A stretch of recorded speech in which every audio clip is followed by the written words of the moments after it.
Welcome back to another episode of the Talent Development Hot Seat. I am your host, Andy Storch, and I'm excited that you are joining me today. I have a great interview for you with Michael Barron, and Mike is a senior talent acquisition leader with extensive experience in building, scaling, developing, and leading multi-tier recruiting and sourcing teams and functions on a national level across service lines, industries, business units, sectors, markets, and regions.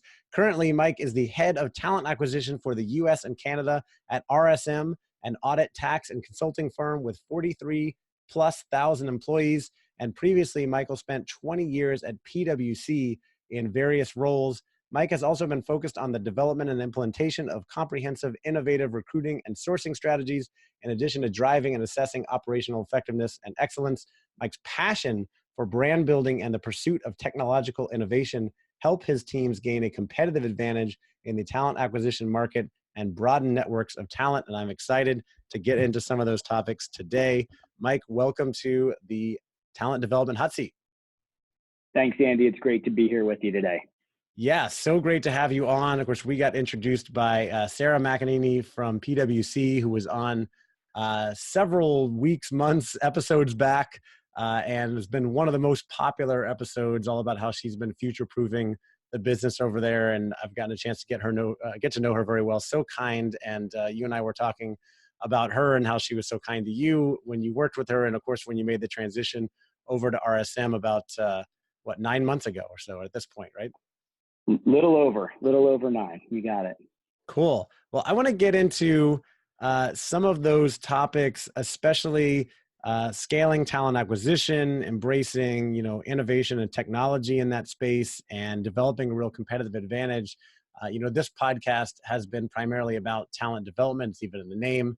We haven't had a lot of discussions about talent acquisition. And I think it will definitely be helpful for some people to have that perspective. Before we do, share a little bit of your background, anything that you want to fill in that I didn't cover in that intro.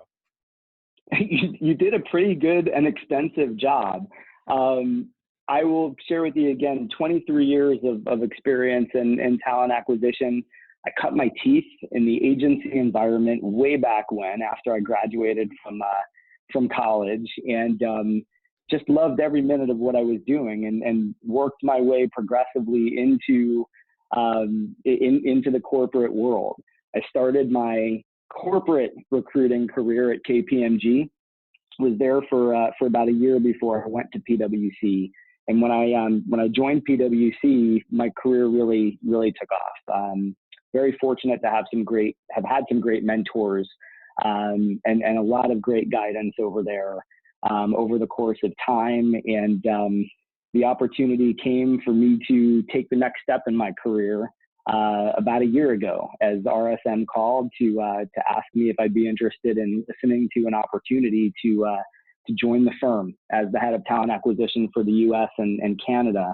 And it was a very heart-wrenching process, just having had the opportunity to spend that long in one environment. But what really sold me in terms of the opportunity to come here was really the focus on who we are, what we are, and why we are as a firm.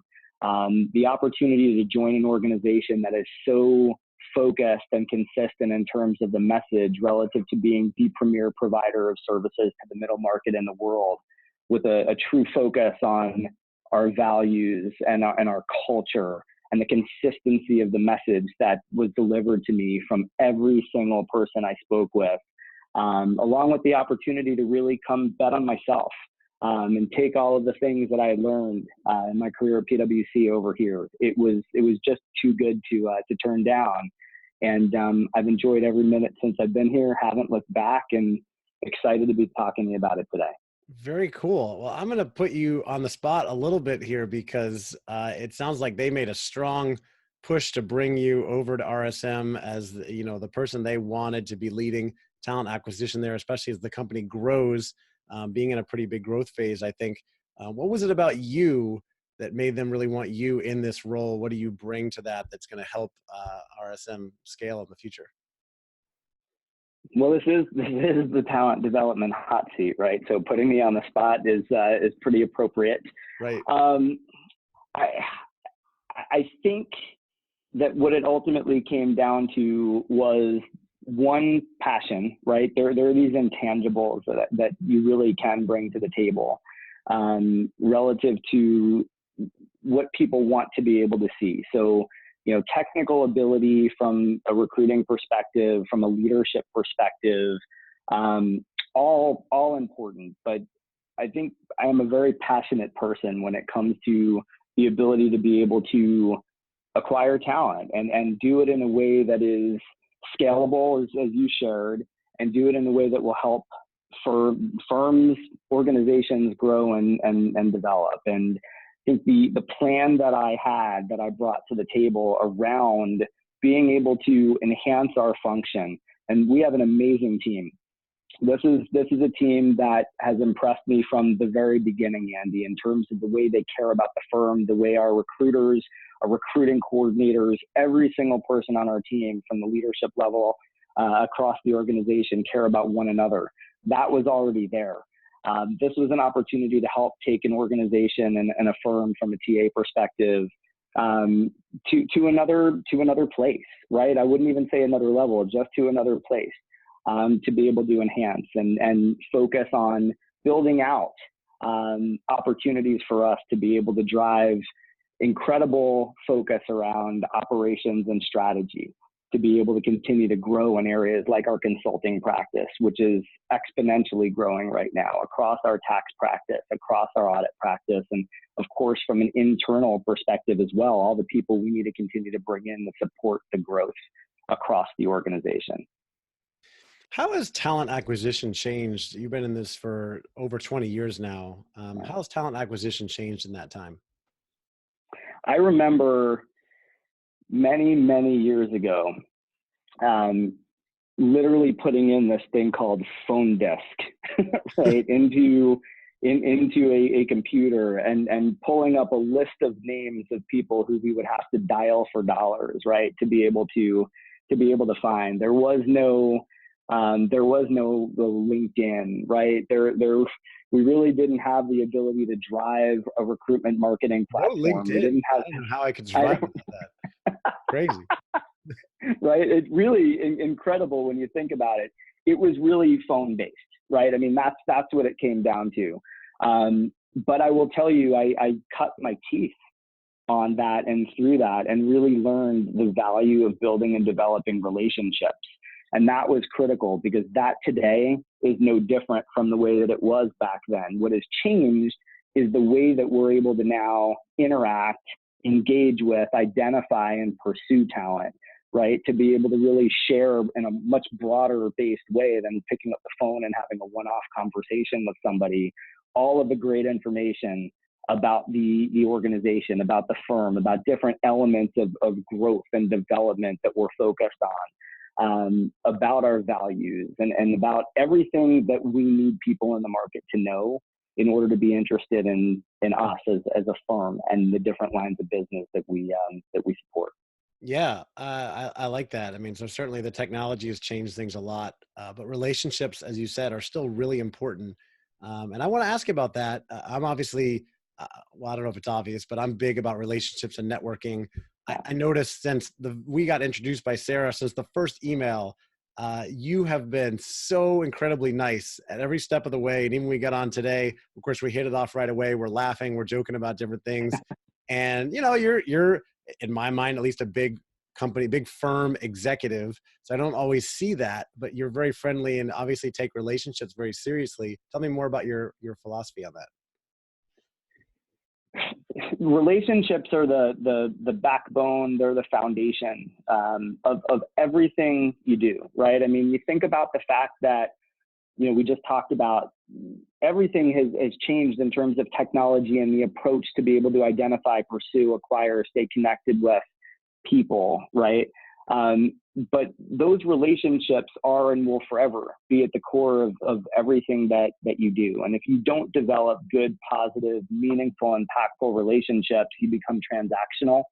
And from my perspective, a transactional focus in anything that you do does not it doesn't fulfill me, Andy, right? It's something that I just have always tried to steer away from. I do the best that I can to be able to put myself in the person's shoes who I'm connecting with, right? And want to make sure that is that's an important aspect of everything that I try to do. I would want to be treated that way as well. Yeah, awesome. Okay, so relationships very important, empathy important. Talent Yeah. acquisition has changed a lot over the years. Of course, technology is a lot more involved now. What's your philosophy on talent acquisition today? What are the important things that a company needs to do to make sure they're getting talent acquisition right, especially in 2019 when things move faster? People have more options. They can move around. They can easily look for different jobs, different options.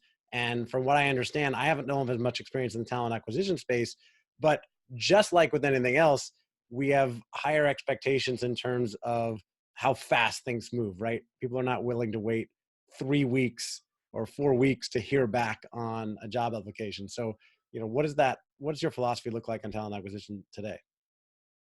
Yeah, so a couple of things, right? When I think about some of our challenges that we have, right, there's such an intense competition for talent. What's changed so much is it's the type of skills that we're looking for, right? Given focus around automation, right, digitization, and it doesn't matter if it's accounting, consulting, in industry, right? You name it. We're all looking for the same types of skills, right? Technical and soft, and it's the constant focus on differentiation as it relates to value proposition and sell, to share why we're the right choice for our candidates that can ultimately end up swaying a decision, right? As I think about RSM and the way that we try to sell our firm, right, and what's important to us, we want to make sure, as an example, that we're providing people with this opportunity to make a true personal impact on their careers, that's supported through reaching their professional goals, right? On our clients, our new hires, even from entry level, are involved directly with clients right when they start, and our community, and we support that through giving back, through personal and financial involvement. We want our people, we want our hires, we want our existing staff, whether we're recruiting or re-recruiting, because that's so important also, to really be their authentic self. We have a lot of pride in diversity and the value of providing diverse experiences and perspectives to our clients, right? But also to one another and with one another. We want our staff to own their future and really understand how cool it is to be a part of helping to shape an industry. We truly believe that we're the voice of the middle market, and working with us and our clients is going to help to share and shape the future, right? By providing these unique perspectives and insights. And the other piece that's so critical is being part of this culture to demonstrate stewardship and really amplifying the success of our employees, our clients, our firm. So everything that I shared with you, as you talk about, the way that we have to go out and acquire talent and differentiate ourselves, we're all trying to find these ways now to be able to make sure that our candidates, the marketplace, our current staff understand the value that we truly do provide, as we look to bring talent into the organization and keep talent here. And as I sit back and think about the other pieces of trend, right, in terms of how we're going to be able to acquire talent to be able to join the firm and do it in a different way now, we're seeing trends as well around work flexibility, and flexible work arrangements, right? Work flexibility meaning the ability to find ways to provide more opportunities to work remotely and all of the benefits that come from that. And really to enhance skill sets through internal mobility. We want our people to join us and continue to grow and develop here. And we're seeing those trends in the external market as well. And we need to continue to be able to address and react. And from a flexible work arrangement perspective, it's this ability to identify a more flexible workforce of talent interested in more project-based or seasonal work. We are continuing to focus on that as we continue to move forward. The other thing that we've seen, Andy, is really a greater focus from a trending perspective around identifying true fit. And one of the things that we're focusing on as well is not just the work that someone's done, right? Not just their hard skill set, if you will, but more those intangibles, the soft skill sets. We pride ourselves and really focus on what we call the 5 C's: being caring, courageous, collaborative, curious, critical thinkers. And we look for that type of talent as well, right? As we continue to address our needs. That's not always as easy to be able to identify, right? But it is something that we share, and it's something that we look for in the responses to the questions that we're asking students. And we're really trying to find those additional ways to be able to drive talent into the firm that we may be able to help to upskill, right, as they come on, knowing that they have the ability, the aptitude to be able to do so. Mike, you mentioned these trends of work flexibility and flexible work arrangements, and I'm Yeah. definitely intrigued by this. I'm intrigued by so many trends, and I know that even going back to my conversation with Sarah McEnany about the future of work, that we're moving towards this gig economy and flexible work environment. So it's interesting to hear that you're catering towards that. I want to ask about that. Before I do, I'm curious what you're seeing. What do candidates really care about today when they're choosing a place to work? I mean, you talked about culture and that value proposition. I'm sure in some ways that has always mattered, but what I'm seeing from data is that in the older days, it was about money and security. Today, security is still important, but people care a lot more about development opportunities and purpose and, how they fit in with their organizational goals, things like that. Are you seeing those as well? We very much are. And granted, money, compensation, benefits, Yeah. that goes hand in hand, right? Yeah. I mean, I don't think that will ever change. People want to get paid. That's right. But we are definitely seeing more of that type of focus, right? It's more than just the dollars. It's what am I going to be able to get out of this as I continue to grow? And how are you going to do that for me in terms of helping me grow and develop? Which is why I think as we all are continuing to speak with such amazing people across the country, and we're asking our recruiters to have those conversations, right, with all of this talent from a campus perspective all the way through a direct admit partner perspective. We're having to provide them, and rightfully so, with that overarching understanding of what the experience is going to be when they join the firm, what it's going to look like from day one all the way through day 60 and 90 and beyond, which makes onboarding an equally critical piece of the talent acquisition process. It's how we are assimilating people and how we're driving a consistent message from the first time we speak with candidates through the time they join the firm and assimilate through their career. So they're seeing that level of consistency. And Andy, what ends up happening is when you have that opportunity to provide that incredible experience, like RSM has provided for me, right? As I join the firm, all I want to do is go out and tell people about how great this firm is. And that's what we want to be able to continue to foster as we move forward.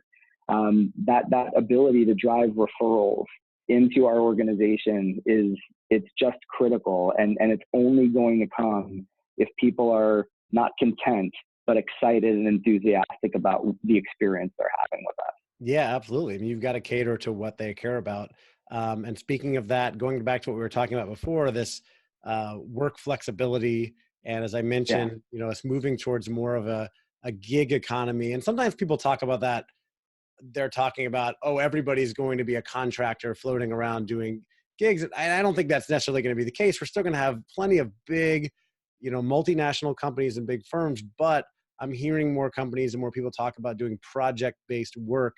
Do you see people looking for those types of roles? What do you see the future of work looking like, and how does that change talent acquisition and talent development? Not only am I seeing people looking for it, but we're all having to continue to adjust to the complement of staff, right, that we need to bring on as we continue to move forward. From a line of business to line of business perspective, we clearly need a full-time workforce. There is no question about that. However, in the past, I think what we've seen across all organizations, right, is this desire to go out and find everybody from a full-time perspective. We're now looking at this environment where the desire is to do more seasonal work, right, and to do more project-based work. And we have to account for that. We have to account for this managed staffing solution opportunity, right, where we hear from our internal clients that we have the ability to win a client, and we need 20 to 30 people to do 3 to 4 months worth of project work, and have to snap our fingers, right, and be able to, on a dime, bring that type of talent in. And that's how we're all adjusting right now to this type of environment that continues to become more prevalent. It's critical. I think it clearly is not just the workforce of the future. I think it's the workforce of today.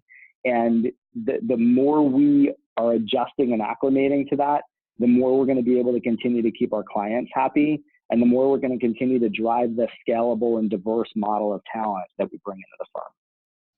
Yeah, I think that it's changing so much, right? And you're kind of on the forefront of seeing how that's changing, and you've got to be able to flex to that future model, to what those people want, where the firm is going. And you made comments about going into a pretty strong culture at RSM and being pressed with everything there. I think that as I've worked with different companies, different firms, they're struggling sometimes with, how do we shift the culture? There may be a few people saying, well, this is the way we need to go. For instance, I did some work with a company recently that decided, hey, we need to move a little bit more towards project-based roles, but they know they're going to face a lot of resistance from outside their small group within the company, because people are very protective of their turf and their roles, and managers don't want to give up their employees, because they tend to be very protective. I think there's a lot of fear involved in that. What's your philosophy? How do you change the culture to move people more in that direction? Some of it is this level of self-change, where the culture is shifting because we have to, right? Yeah. And that's really important.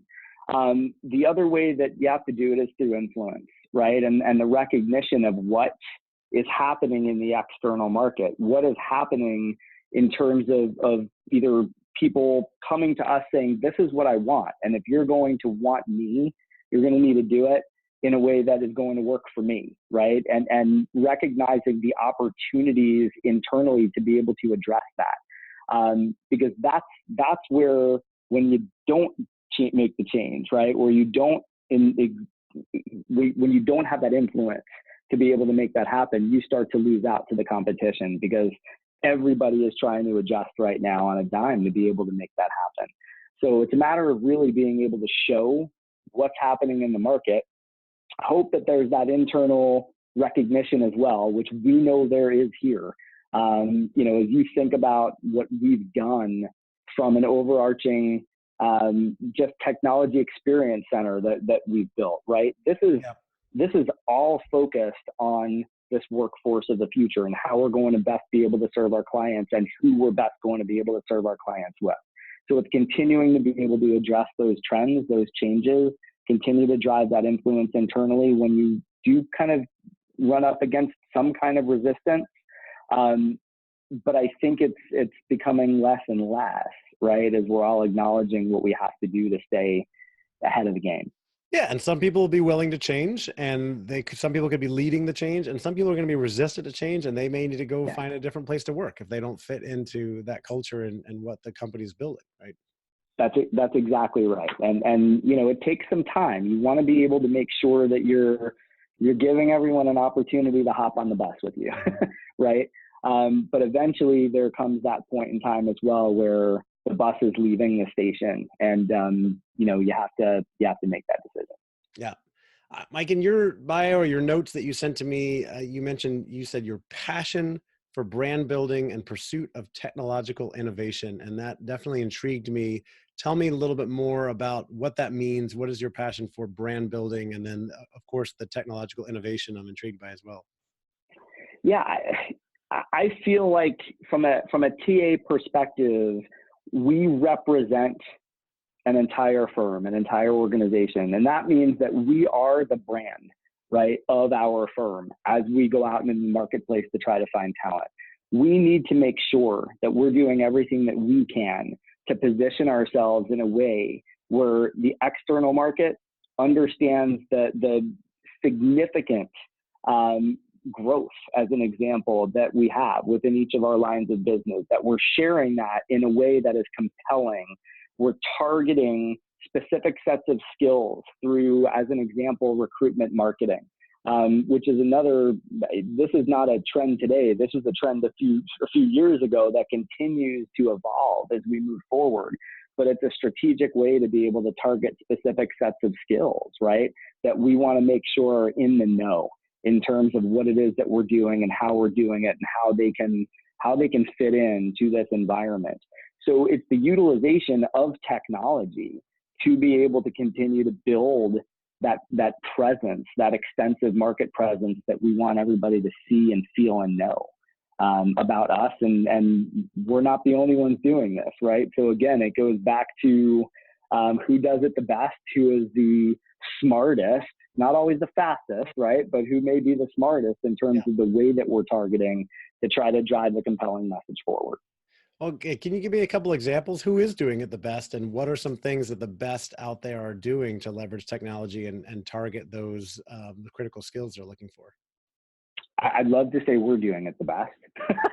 But you're also right? there to improve things. But sure, absolutely, no question about it, right?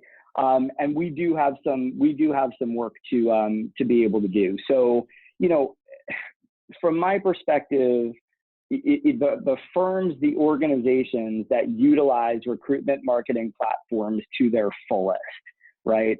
And what I mean by that is not just utilizing an ATS to be able to drive requisitions into the market for people to see, but people who are using some strategic platforms that are maybe CRM based and able to truly market opportunities and information to the external marketplace.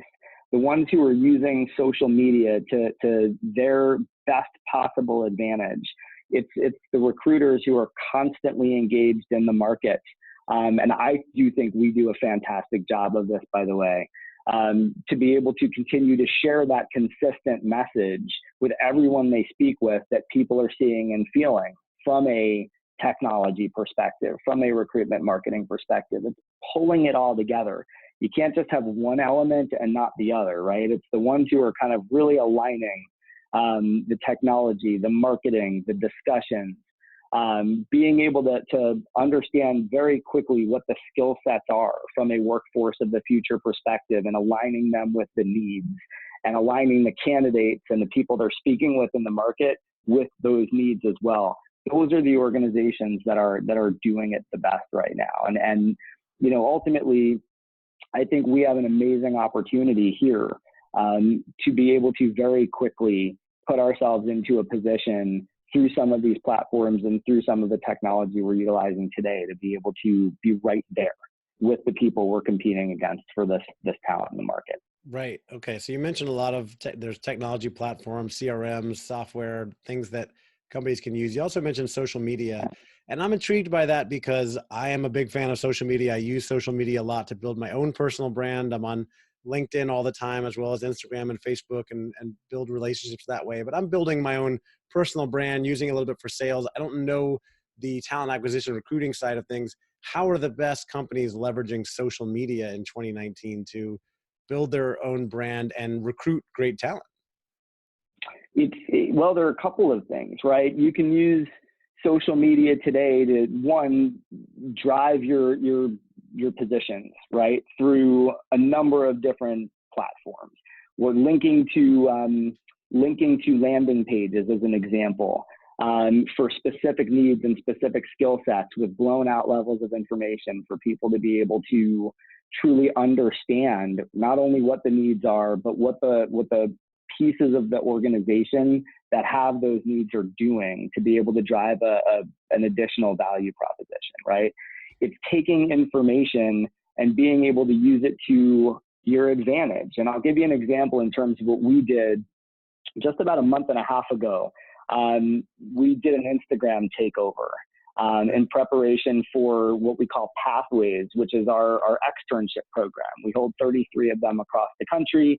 And this is for all of the amazing students across tax, audit, and consulting that we want to bring in to share our RSM experience with the understanding that we want them to be interns with us the following year, right? So what we did was we used the Instagram platform to be able to hold a live Q&A where people would be able to get on, ask questions, and instead of just responding with words, we have recruiters in different locations across the country, not only addressing those needs, but doing it with people from the business who are doing what people were asking about, right? To really be able to leverage the real-time connections, right? And the real-time work that they're doing. So it's finding ways to utilize social media. It's finding ways to utilize, we use as an example a CRM called Smashfly. There are a lot of them there. And that is the recruitment marketing platform. It's finding ways to be able to drive those messages into the market, right? To be able to make sure that people understand what we are doing and how we are doing it. That's so interesting. And I like that because I think I could see people reacting and saying, well, recruiting, professional stuff, you should be on LinkedIn. But, you think about Gen Z students, they're on Instagram. That's what they're spending their time. So what are you going to do? Wait for them to come to you, or are you going to go to them on the platform where they are and they're on Instagram? So that's where you're going to have conversations with them. That's exactly right. And you try to find the different opportunities at the right times to be able to do it as well. And LinkedIn will always be, I think, right, a pretty important piece of our puzzle. Sure. But wherein you go back a few years ago, it was the most critical piece. It's now a piece, a critical one, right? But one of many different formats and platforms within which we need to utilize to be able to drive talent into the firm and identify talent as well. I'm sure Microsoft's not too happy to hear you say that. They paid all this money for LinkedIn and they thought they got the platform, and now it's just one of many platforms out there, but it's still the place to be. And actually, I think it's been getting more popular in other realms beyond just recruiting, which is kind of interesting. Very much so, right? Very, very much so. And it is, like I said, it's critical. But we need to expand, right? To be able to, exactly like you said, Andy, be able to take our message to the places where we know people are going to continue to be looking. Yeah. Mike, what's been your biggest accomplishment in your talent acquisition career so far? I will say this, right? Because I don't think it's fair to highlight one specific thing or person. For me, my greatest accomplishment is really being able to see the people who I have coached and developed and mentored become talent acquisition leaders. There is nothing more exciting for me than to see people growing and developing and knowing that I played some little part, right, in their ability to be able to do that. That's awesome. You're making a difference in their career. What's been your biggest failure or mistake, and what did you learn from it? I actually did this twice. And again, it's I wouldn't say it's a mistake, Andy, because I learn from all of my mistakes, right? And I value them. Yep. I call it a failure, right? And it was stepping into two leadership roles that I wasn't ready for. Really thinking I knew more than I did. And the worst part, but also the most eye-opening part about each situation was hearing some of the feedback from the teams I was leading that they weren't learning from me. And really it was because I thought I knew what leadership was. And in hindsight, at that point in time in my career, and this is going back, probably 12 to 15 years ago now, right? I was probably more excited about the idea at the time than I was the actual act and role and responsibility of leadership. And it took some time for me to be able to recognize the importance of that, right? And how, when you truly have someone's career, in your hands, you have to nurture that and cherish every minute of that. And I learned the hard way, but I learned, and I value and cherish every day being in a leadership role. It's awesome. And these are all lessons, right? We learn from all of these Yeah. opportunities, which is the great thing. Sometimes we have to learn the lesson twice or three times or sometimes four times. It depends on what I, the lesson is. I'm hoping that that was it Yeah, right, right. for me. Um, are there But any yeah. other trends that you're seeing or you're following in talent development or talent acquisition that we haven't talked about, touched on so far? Those are really the two main ones. I know I hit on this a little bit before in terms of the soft skill versus the hard, technical skill piece. I do think that is going to continue to become one that is going to be a focal point more and more when you think about holistic fit for an organization as we move forward, particularly knowing that as we bring students in off campus as an example, they're not coming with all of the skill sets we need them to have, right? And it's our responsibility to make sure that we're identifying what those true soft skills are that we need, that they possess, so that we could bring them in and help to develop and grow them as we move forward. I do think that's going to be something we'll see more and more of as time goes by. Awesome. I like it. And I agree. I think as I think about the future and the coming robot revolution, robots are they're gonna do more and more of the technical skills, right? The coding and the things, but they'll never be able to relate. Well, I shouldn't say never, but it'll be harder for them to replace those soft skills, those empathy, how people connect with each other and communicate with each other, versus doing some of those technical skills that they're taking on more and more. And I will say this as well, robots do not take the place of relationships, right? And that's why I go back to the very beginning of our conversation around the value that I place on them and what we try to continue to foster across our organization. Oh my gosh. Can I ask you to please write a book called Relationships Over Robots? I think it would be so great. Uh, Speaking of books, Mike, is there one book that you often recommend or made a big impact on your life or your career? Um, you know, book wise, I'm more of a mystery book kind of guy. So Okay. I don't read a ton of books from a career perspective. I've clearly read Lean In, right? I mean, that's one of the most critical books I think that's been written in a really long time. But I know you had also asked me about TED Talk, Oh yeah. right? And I did want to share that because I do a lot of reading of Harvard Business Review information, right? Forbes Harvard Business Review around leadership, communication, collaboration. I don't do a lot of I don't watch a lot of TED Talks, but I do from time to time. And the one that really has had a tremendous impact on me, and we're going to be having a leadership meeting in a couple of weeks, actually, for our talent acquisition leadership team. And it's one that I shared with our team because I want to talk about it because I think it's so critical. I am a huge believer in having fun with what you do, right? And loving and enjoying what it is that you do. And the one that I saw recently it was called The Happy Secret to Better Work. And it was delivered by Sean Anker, who I believe is a psychologist. And it's about a 12-minute TED Talk. And the premise of this is that flip between the idea of work causing happiness versus happiness creating a better work product, right?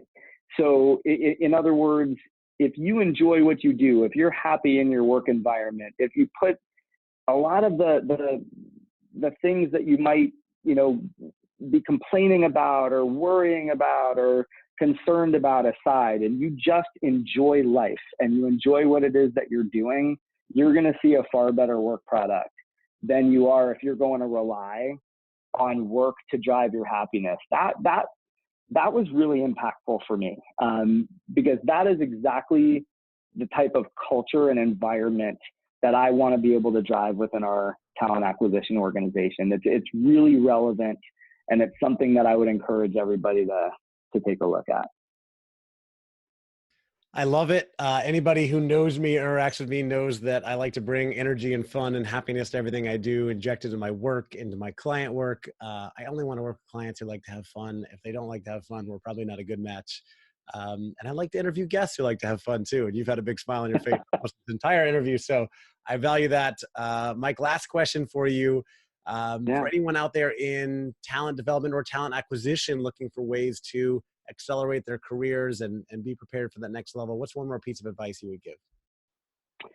A couple things. Be persistent, be bold, ask as many questions as you can, never be satisfied, right? Um, do not think you know everything because the TA world is constantly evolving, right? Um, build those relationships and don't be afraid to fail. You're going to fail in talent acquisition. It's inevitable. You're not going to hire everyone you are pursuing, right? But keep going, because what I love about what I do, and it's truly for me one of the most rewarding careers I can think of, right, is that we really do on a regular basis help to create impact within an organization, right, and help to drive growth. But we also, even more importantly, help to impact people's lives. And that's the part for me that I never stop thinking about. And I am so appreciative of the work that every single person on our team does every day as they think about that, and they care for everything that they do and one another to try to make that happen for people they're trying to bring into the firm. I love it. Such great advice there for anybody in any career. And I want to repeat it because I was furiously taking notes as you said it. Be persistent, be bold, ask questions, never be satisfied. Don't think you know everything, build relationships, and don't be afraid to fail. Those are all things that I pretty much live by that drive my success. I appreciate you saying all of those. I try to be actually satisfied, grateful for the life I have, and yet ambitious to be able to do more. So I appreciate those, Mike. For anybody listening that wants to get in touch with you, maybe they are excited about the culture, the picture that you painted of what you're doing at RSM, and they might want to come over and join your team. Where should they go? How should they reach out? They could go to our careers site. They could reach out to me on LinkedIn. They could reach out to any one of our recruiters. And most importantly, don't hesitate to send any type of email, put a phone call in, and just connect with us on LinkedIn. So I'm going to go back to LinkedIn there, Andy, as well, because that's the way that we're going to be able to build those relationships. Love it. And if you're on LinkedIn and we're not connected, make sure to connect with me because I post content daily. I'm on there all the time, and I love interacting with people on there. Mike, this has been so fun, so just valuable for me and learning about what's going on in the world from a talent acquisition perspective and where things are going in the world of work. So I appreciate you taking the time to come on. I know it's been valuable for our listeners as well. So thank you again for coming on the Talent Development Hot Seat. Thanks for having me, Andy. This has been great. All right, take care.